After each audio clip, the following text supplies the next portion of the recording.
Assalamualaikum warahmatullahi wabarakatuh. Salam sejahtera untuk kita semua. Om Swastiastu, salam namo buddhaya, salam kebajikan. Halo semuanya, pada video kali ini kami dari kelompok 3 Magister Manajemen 2024 akan membahas mengenai Managing Global Human Resource dengan dosen pengampu Dr. Nova Mardiana, SEMN. Adapun anggota kelompok kami yakni Niken Salsabila, Vindi Milenia Putri, Afrida Jayanti, Hairunisa, Beni Yusuf, Rika Sherly Permatasari, Selin Faradina, Nelly Fitria, Kerin Yolanda Clara, Jenny Anggraini Maesa, Aditya Wibowo, Nindya Layasina, dan Mulfi Warganegara. So, without any further ado, let's start the video. Baik, terima kasih kepada moderator. Jadi kita akan coba melihat pendahuluannya terlebih dahulu ya, mengenai pengelolaan sumber daya manusia global. Jadi pengelolaan sumber daya manusia global itu mencangkup semua aktivitas sumber daya manusia yang diperlukan untuk mendukung operasi bisnis lintas batas negara.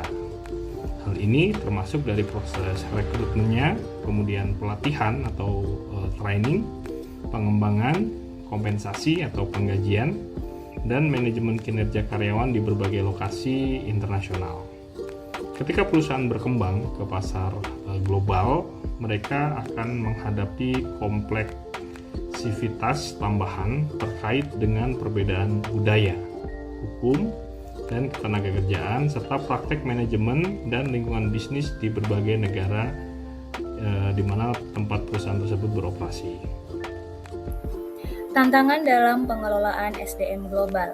Globalisasi memaksa perusahaan untuk beroperasi di berbagai negara dengan lingkungan budaya, hukum, dan ekonomi yang berbeda. Ini menciptakan tantangan khusus bagi SDM, terutama dalam hal perekrutan, pelatihan, dan pengelolaan tenaga kerja. Beberapa tantangan utama yang dihadapi oleh perusahaan multinasional dalam mengelola SDM global. Yang pertama, ada perbedaan budaya. Budaya memengaruhi bagaimana orang berkomunikasi, membuat keputusan, dan menggapai kepemimpinan. Perbedaan budaya dapat menyebabkan miskomunikasi, konflik, dan kesulitan dalam pengambilan keputusan. Lalu yang kedua, perbedaan hukum dan regulasi. Setiap negara memiliki hukum ketenagakerjaan yang unik yang mengatur hak-hak karyawan, kebijakan upah, jam kerja, tunjangan, dan pemutusan hubungan kerja.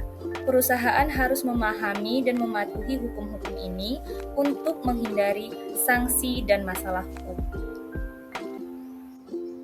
Selanjutnya, masalah perekrutan dan seleksi. Dalam pengelolaan SDM global, perekrut harus memilih karyawan yang tepat untuk bisa bekerja di pasar internasional. Tentu dalam hal ini memiliki implementasi yang berbeda dengan pasar domestik biasanya. Misalnya, masalah bahasa yang digunakan, kualifikasi yang berbeda, dan ekspektasi kerja yang bervariasi. Selain itu, ada pelatihan dan pengembangan karyawan. Terkait hal ini, tentu sangat diperlukan untuk meningkatkan kompetensi dari karyawan yang akan bekerja di perusahaan global. Ini termasuk pengembangan keterampilan bahasa, pemahaman budaya, dan penyesuaian gaya manajemen. Terakhir, itu ada kompensasi dan manfaat. Ini pihak perusahaan harus mempertimbangkan secara khusus terkait hal ini, sebab setiap karyawan berhak menerima dan menikmati hasil dari kerjanya. Hal yang paling krusial yang perlu dipertimbangkan oleh perusahaan adalah biaya hidup, pajak, tunjangan perumahan, dan juga pendidikan. Baik, selanjutnya yaitu adalah strategi pengelolaan SDM global. Seleksi karyawan untuk penugasan internasional membutuhkan kriteria khusus, yaitu seperti kemampuan untuk beradaptasi dengan budaya asing, keterampilan komunikasi antar budaya, dan kemampuan bahasa. Untuk mengatasi tantangan ini, perusahaan multinasional menggunakan berbagai strategi dalam pengelolaan SDM mereka, yaitu yang pertama adalah adaptasi budaya dan pelatihan lintas budaya. Perusahaan menyediakan pelatihan lintas budaya untuk expatriates dan karyawan lokal untuk meningkatkan pemahaman dan mengurangi konflik budaya. Dengan memahami nilai-nilai budaya, kebiasaan kerja, dan etika profesional di negara lain adalah kunci keberhasilan manajemen global. Selanjutnya ada kebijakan HR yang fleksibel dan konsisten, di mana perusahaan perlu mengembangkan kebijakan HR yang konsisten di seluruh operasi global, namun tetap fleksibel untuk disesuaikan dengan kondisi lokal. Setiap negara memiliki hukum ketenaga kerjaan dan hubungan industrial yang berbeda. Manajer SDM harus memahami dan mematuhi peraturan lokal agar tidak melanggar hukum dan menghindari konflik yang serikat pekerja. Negosiasi dan perjanjian kerja kolektif dapat berbeda-beda antara satu negara dengan negara lain, sehingga diperlukan pendekatan yang fleksibel. Lalu selanjutnya ada pendekatan global, multinasional, dan transnasional. 3 pendekatan utama dalam pengelolaan SDM global itu ada 3. Yang pertama ada pendekatan etnosentris yang dimana mengandalkan staf dari kantor pusat untuk mengisi posisi manajemen utama di luar negeri. Lalu yang selanjutnya ada pendekatan geosentris yang dimana memilih manajer terbaik untuk posisi di seluruh dunia tanpa memandang kebangsaan. Yang terakhir ada pendekatan polisentris yang dimana memperkerjakan manajer lokal untuk mengelola operasi di negara mereka sendiri. Materi selanjutnya mengenai manajemen ekspatriates. Dalam pengelolaan ekspatriates yang merupakan karyawan yang dikirim ke luar negeri dalam jangka waktu yang tertentu, itu ada beberapa hal yang harus diperhatikan. Pertama, mengenai seleksi ekspatriates, yaitu memilih karyawan dengan keterampilan teknis dan kemampuan penyesuaian budaya yang kuat. Lalu yang kedua, mengenai pelatihan dan dukungan, di mana memberikan pelatihan bahasa dan budaya serta dukungan untuk keluarga ekspatriates agar dapat beradaptasi di negara tujuan. Lalu yang ketiga mengenai kompensasi ekspatriates, di mana menyusun paket kompensasi yang kompetitif termasuk gaji pokok, tunjangan tambahan seperti perumahan, pendidikan, dan transportasi, dan juga tunjangan terkait risiko dan pajak. Lalu yang terakhir mengenai manajemen kinerja ekspatriates, di mana menggunakan pendekatan yang adil dan konsisten dalam mengevaluasi kinerja ekspatriates yang memperhitungkan tantangan unik dari bekerja di luar negeri. Selanjutnya, pemulangan expatriates. Pemulangan expatriates adalah proses karyawan kembali ke negara asalnya setelah menjalani tugas di luar negeri. Proses ini penting untuk memastikan transisi yang mulus dan mendukung keberlanjutan karir mereka. Langkah-langkah utama dalam mengelola pemulangan meliputi yang pertama, perencanaan karir. Membantu expatriates menemukan peran yang sesuai di perusahaan setelah kembali, memanfaatkan pengalaman internasional mereka untuk berkontribusi lebih besar. Yang kedua, reintegrasi budaya, membantu mereka menyesuaikan diri dengan budaya negara asal yang seringkali menimbulkan tantangan karena perbedaan kebiasaan yang telah dialami selama penugasan di luar negeri. Yang ketiga, pengakuan pengalaman, mengapresiasi dan memanfaatkan wawasan global mereka untuk meningkatkan strategi dan operasi perusahaan. Pendekatan ini penting untuk menjaga motivasi, loyalitas, dan produktivitas expatriates, sekaligus memastikan investasi perusahaan dalam penugasan internasional menghasilkan dampak jangka panjang. Selanjutnya, manajemen value and international staffing policy. Yang pertama, etnosentris. Dalam perusahaan yang menggunakan pendekatan etnosentris, sikap, gaya manajemen, pengetahuan, cara evaluasi, dan manajer dari negara asal dianggap lebih unggul dibandingkan dengan yang ada di negara tempat perusahaan beroperasi. Yang kedua, polisentris. Terdapat keyakinan bahwa hanya para manajer negara setempat yang benar-benar dapat memahami budaya dan perilaku pasar. Dan yang ketiga, geosentris. Eksekutif geosentris percaya bahwa manajer terbaik untuk suatu posisi bisa berasal dari negara manapun, selama perusahaan beroperasi di negara tersebut. Selanjutnya, saya Karen Yolanda Clara melanjutkan untuk menjelaskan terkait perbedaan antar negara yang mempengaruhi human resource management. Perbedaan antar negara sangat mempengaruhi praktik dari human resource management karena setiap negara memiliki budaya, sistem hukum, kebijakan ekonomi, dan kebiasaan sosial yang unik.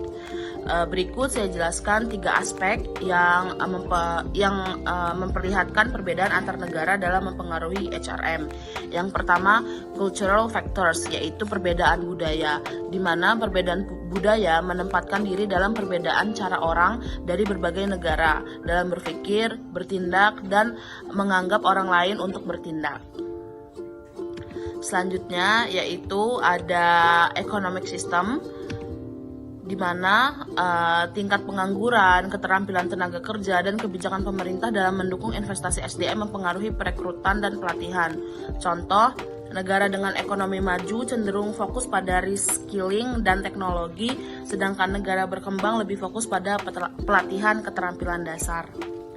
Lalu yang terakhir ada legal, political, and labor relation factors, yaitu co-determination adalah karyawan yang memiliki hak hukum atas sebuah suara dalam menetapkan kebijakan perusahaan di berbagai negara.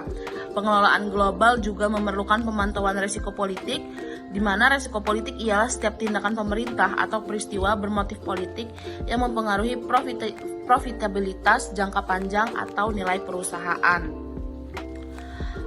Contohnya dari hukum dan regulasi ini, di mana undang-undang ketenagakerjaan itu berbeda di setiap negara, seperti ketentuan jam kerja, ketentuan cuti karyawan, dan kesetaraan gender. Contoh, di negara-negara Uni Eropa, standar hak pekerja sangat tinggi, seperti cuti melahirkan panjang dibandingkan dengan negara-negara berkembang. Selanjutnya akan dijelaskan oleh rekan saya. Baik teman-teman semua, kita sudah sampai pada kesimpulan akhir pada materi kita, yakni pengelolaan HR global memerlukan pendekatan yang kompleks dan terkoordinasi untuk menangani perbedaan budaya, hukum, dan praktik bisnis di berbagai negara. Perusahaan perlu menggunakan strategi yang fleksibel, menyediakan pelatihan lintas budaya, dan mengembangkan kebijakan yang konsisten namun adaptif untuk mengelola karyawan di lingkungan global yang beragam. Manajemen expatriates menjadi bagian penting bagi strategi ini, dengan fokus pada seleksi yang tepat, pelatihan, kompensasi, dan pengelolaan pemulangan. Kita akan bahas study case di slide selanjutnya ya. Baik, selanjutnya di sini saya akan membahas study case terkait materi Managing Global Human Research. Dan di sini kita akan mengambil perusahaan dari Unilever. Unilever itu merupakan salah satu perusahaan multinasional terbesar di dunia yang bergerak di bidang barang dan konsumen. Unilever terbentuk pada tahun 1930 dari penggabungan 2 perusahaan, yaitu Margarin Unie dari Belanda yang didirikan pada abad ke-20, yang merupakan perusahaan yang berfokus pada produksi margarin. Yang kedua yaitu ada Lever Brothers yang berasal dari Inggris yang didirikan oleh William Hesketh Lever dan James Darcy Lever pada akhir abad ke-19, yang merupakan perusahaan dengan sabun merek Sunlight yang menjadi pelopor sabun modern. Untuk selanjutnya ada perkembangan global. Pada awalnya Unilever berfokus pada produk sabun dan margarin, tetapi dengan cepat berekspansi ke berbagai segmen kebutuhan rumah tangga. Perusahaan ini memanfaatkan peluang pasar di Eropa, Amerika, dan koloni saat itu, mengembangkan pabrik di berbagai negara. Setelah Perang Dunia Kedua, Unilever memperluas portofolionya dengan masuk ke industri makanan, minuman, dan perawatan pribadi.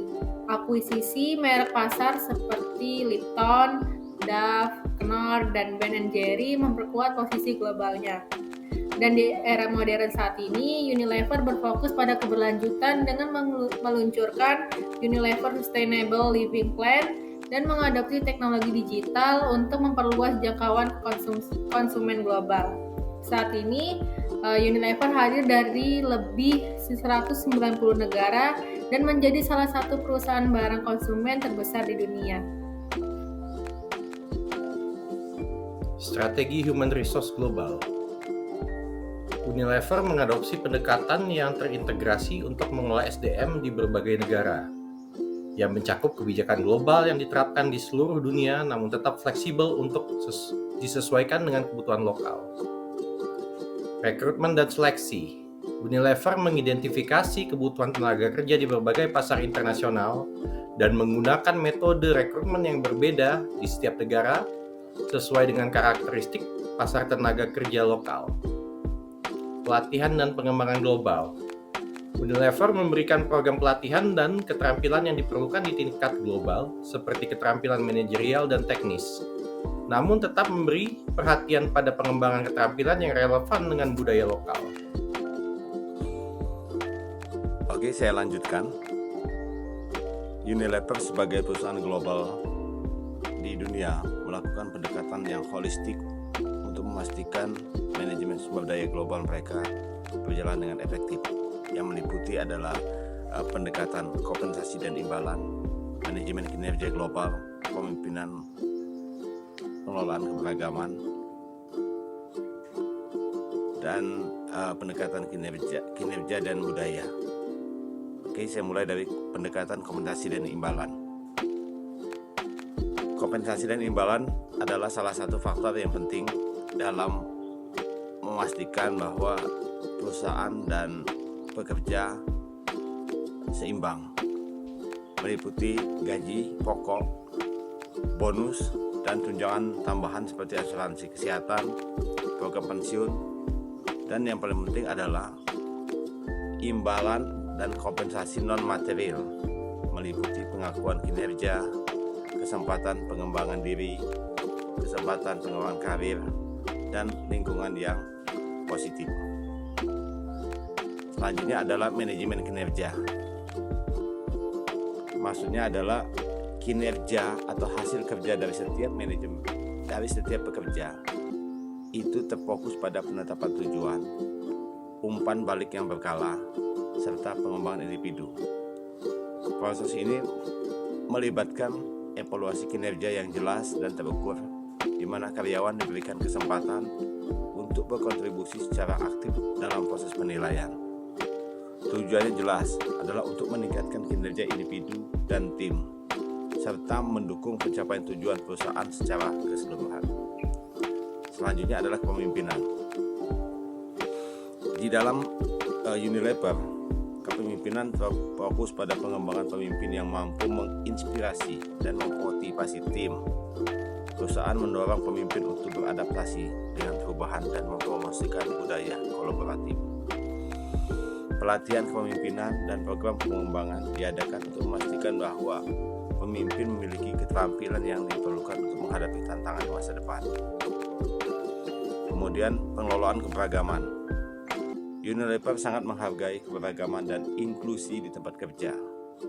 Perusahaan percaya bahwa keberagaman manusia membawa inovasi dan menciptakan lingkungan yang kerja yang lebih baik.